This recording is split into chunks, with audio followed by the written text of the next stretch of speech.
예, 철원님께서 오늘 갑자기 성서 읽기를 하시느라고 개역 한글판을 갑자기 읽어주셔가지고요. 예, 저희가 평상시에 하는 것은 세 번역인데요. 예, 읽으셨던 분들은 아마 내용은 다 이해가 되셨을 것이니 참고 주시기를 부탁드립니다. 4월 9일 이후에 세보니까 5주 만에 하늘 특보입니다. 그간 우리 교회는 세월호 참사 9주기 기억식 시민 합창단 참여를 위해서 2주간 안산에서 예배를 드렸습니다. 여기 계신 분들께서 안산에 가신 분도 계시고 그 기억식을 유튜브나 그 뭐죠? 그 TV에서 보신 분도 계실 겁니다. 개인적으로는 앞에 그때 기억식 할 때 앞에 그 유족분들, 세월호 유족분들이 계셨었는데요. 유족들을 보면서 목이 많이 메어서 그 합창단에 이렇게 계획된 노래를 잘 부르기가 어려웠기도 했습니다. 또 이 국가적 재난 앞에서도 여전히 9년이 지났지만 여전히 또 시체팔이네 혹은 음모론이네라는 것이 서로 갑론을박하는 정치권의 단면을 그날 기억식 장소였던 안산의 화랑공원 앞 그래서 우익 집회가 계속 열리고 있었고 거기서 굉장히 시끄러운 확성기에서 그 얘기들이 계속 이렇게 나오는 것을 들으면서 마음이 많이 무겁기도 했습니다. 코로나19 때문에 그간 실행하지 못했던 흩어지는 예배를 저희가 4월 달에 지킬 수 있었던 것도 좋은 시간이었습니다. 이번에는 가까운 원불교 법회를 참여해보는 것이었죠. 이것이 일회용 행사가 아닌 이웃 종교에 대한 이해와 평화의 장을 마련하는 계기가 우리 안에서 될 수 있기를 바라는 마음 큽니다. 그리고 지지난주와 지난주에는 각각 노동인권주일과 신가족주일로 박장규 강북구청 비정규직 노조 부회장님과 그리고 캔디 한국성적소수자문화인권연대 활동가님을 모시고 저희가 말씀과 그리고 이야기를 나눌 수 있었던 것도 굉장히 유의미한 시간 그리고 오래 나눌 수 있는 시간인 것 같습니다. 이제 우리는 5월을 맞이합니다. 5월은 감사, 고마움을 표시하는 달이죠. 이것은 비단 혈연 가족이나 스승같이 엄정한 관계만의 것은 아닐 겁니다. 고맙다는 말을 하고 싶은 사람이 떠오른다면 이 5월이 다 가기 전 약속 한번 잡아보시면 어떨까 싶습니다. 오랜만에 전화도 나쁘지 않겠죠. 혹시 그 사람이 우리 교회 공동체 안에 있다면 그 핑계로 평일 한 잔을 나눠보는 것도 좋겠습니다. 모두교회 펍에서 혹시 기억하시겠습니다만 저희가 코로나 전에 재작년에는 한 달에 한 번씩 하는 평일 미식회라는 이름으로 모임을 가지기도 했었는데요.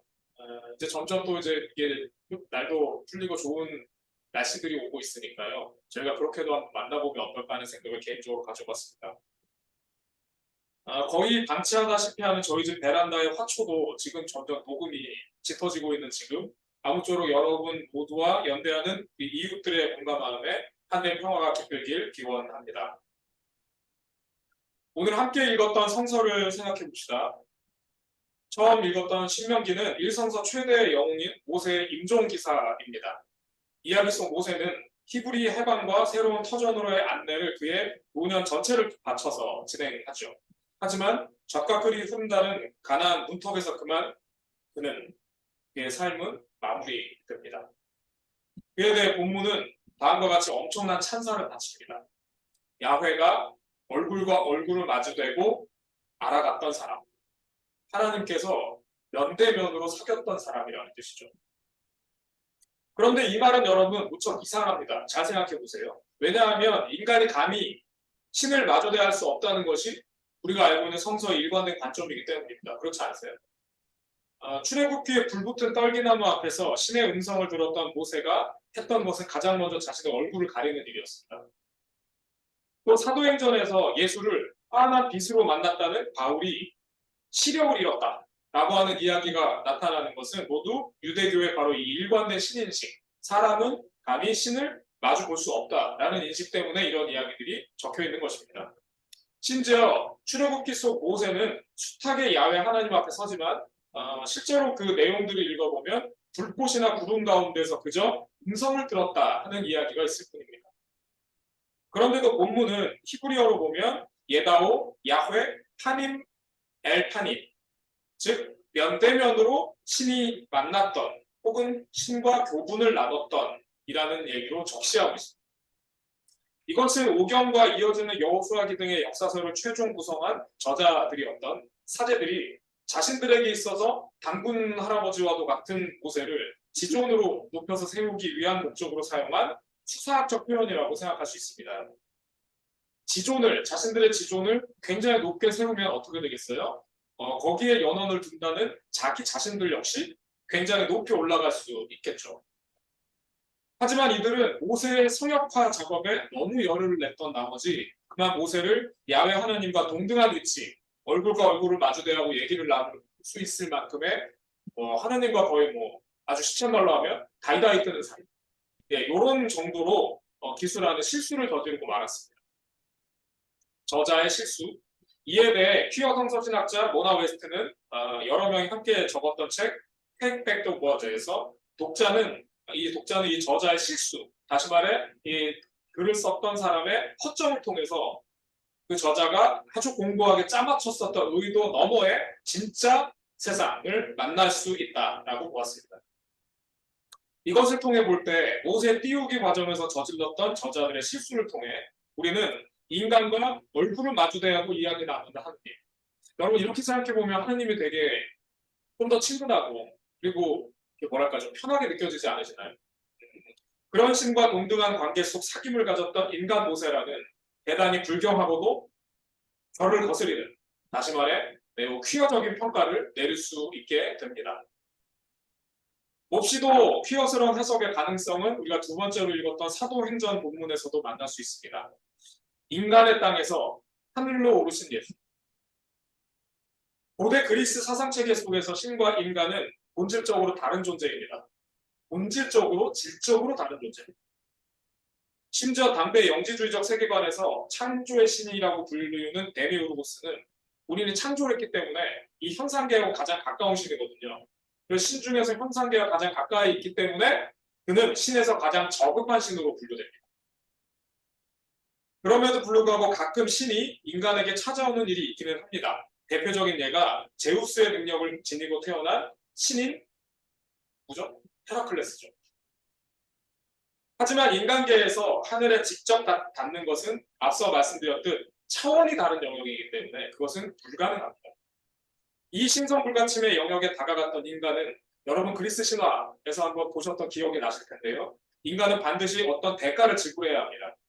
불을 훔치고 영원히 간을 뜯어먹히는 프로메테우스, 그리고 날개를 달고 태양 가까이 이르다가 추락사해버렸던 이카로스 등이 바로 그 대표적인 예이죠. 이 같은 세계관이 지배하고 있었던 지중해 문명권 속 예루살렘에서 자신들이 추앙하는 인간이 한편으로 또한 신이다. 그리고 땅에서 하늘로 올라갔다라는 바로 이 신념은 당대의 지배적 사상과 종교관을 정면으로 거스르는 행위, 즉 지배적 질서에 대한 퀴어링이라고 볼 수 있습니다. 사도행전은 이처럼 몹시도 퀴어한 예수 그리스도를 신앙 고백하고 있는 것입니다. 하지만 이처럼 지배 질서의 결을 거스르는 일, 다시 말해 퀴어한 행동의 결과는 사실 대부분의 경우 아름답지도 그리 낭만적이지도 않습니다. 친구들과 같은 지인으로부터 왕따가 되거나 혹은 참기 어려운 모욕을 겪게 되기도 했죠. 1980년에 대한민국 최고 권력이었던 신군부, 무소불위의 지배 권력이 강요하는 질서를 정면으로 거슬러 저항했던 광주 역시 그처럼 이루 말할 수 없는 고통을 겪어야만 했습니다. 또한 미국에서 가장 기독교적인 곳이라 불리는 남부의 바이블 벨트 지역에서는 지금도 해마다 고분고분도 하지 않은 성소수자라는 이유로 수십 명의 무고한 사람들이 납치, 폭행, 그리고 죽임에 이르고 있습니다.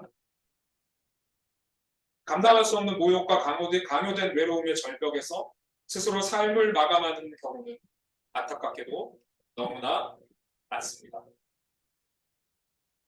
다른 복음서는 모두 차용하고 있는 성찬 예식을 거부하고 주님이 종의 모습으로 발을 씻겨주셨음을 기억하면서 기도와 같은 종교적 단어를 단 한 번도 사용하지 않을 정도로 급진적이었던 이유로 다른 예수 신앙 공동체들에게도 배척을 당했던 것으로 보이는 요한 공동체의 복음서, 우리가 읽었던 요한 복음서 속 예수가 오늘 읽었던 내용이 어떻습니까? 내쫓김, 죽임당함과 같은 고난을 말하는 것은 이 같은 역행함, 즉 퀴어함을 통해 권위적 질서에 저항했던 이들의 어려움이 반영된 것이라고 말할 수 있습니다.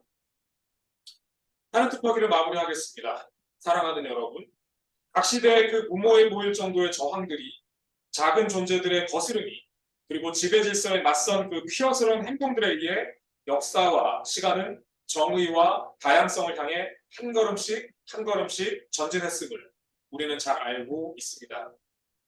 또 이를 통해 우리 시대는 그날의 광주가 국가를 전복시키려는 폭도가 아니었음을, 성소수자의 정체성이 정신병이나 질환이 아니었음을, 그리고 에이즈의 원인이 동성의 정체성이 아니라는 것을 알게 되었습니다. 이 말도 안 되는 비난과 억측을 만약 모두가 순응하고 그대로 받아들였다면 결코 만날 수 없었을 결과입니다. 힌두교에서 파괴와 창조, 즉 고통과 새로 시작함이 한 존재 시바라는 신에게 그 신이 홀로 주관하는 것이든 세상은 그렇게 고통과 아픔이 있는 동시에 그 소중한 저항을 통해 우리는 전진과 다음의 역사를 발견하게 되는 것입니다. 사랑하는 여러분, 오늘은 43년 전 광주 민중항쟁을 기억하는 날입니다.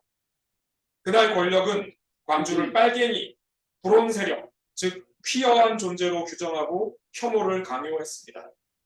그러나 광주는 굴복하지 않고 당당히 혐오의 결을 거슬러 정의로운 투쟁을 벌였고 대한민국 민주주의의 상징이 되었습니다.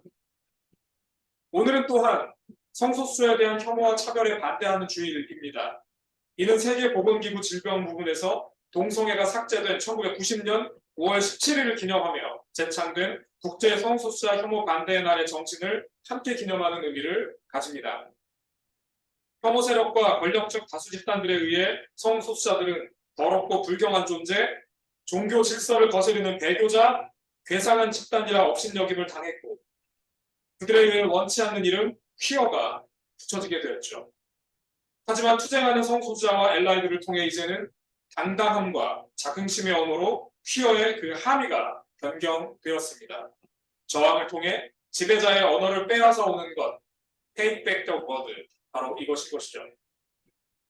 그러므로 오늘은 한편 권력을 거스르는 날, 혐오에 반대하는 날, 즉 퀴어한 날이기도 할 것입니다. 우리의 신앙은 권력을 진 채 지배하는 자들과는 다른 품을 꾸었던 이들의 산물입니다. 이 신앙은 그해 5월의 광주, 그리고 1년에 단 한 번 광주 광장에 모이는 것조차 여의치 않을 만큼 차별당하는 이들의 자리와 닿아 있습니다. 우리가 광주 민중항쟁과 혐오 반대의 날을 기억하고 연대하는 것은 신앙 속 퀴어링입니다. 일반적인 평가로 볼 때 우리는 참 별 볼 일 없고 권력 없으며 그리고 작고 약하며 소소합니다. 권력은 이처럼 작은 존재들에게 그저 가만히 있으라 하거나 아니면 시키는 것에 그냥 순종하면 된다고 그러면 선량한 백성이라고 말합니다. 하지만 우리는 이에 굴하지 않고 떠들 것이고 하지 말라는 것을 할 것입니다. 그것이 오늘 함께 읽은 말씀을 통해 주님께서 우리에게 주시는, 우리에게 요청하시는 신앙인의 그리고 신앙 공동체의 삶이기 때문입니다. 하느님의 이름으로 여러분께 요청드리니 우리 신앙의 퀴어함으로 그렇게 당당하고 신나게 우리의 해방을 노래해 갑시다.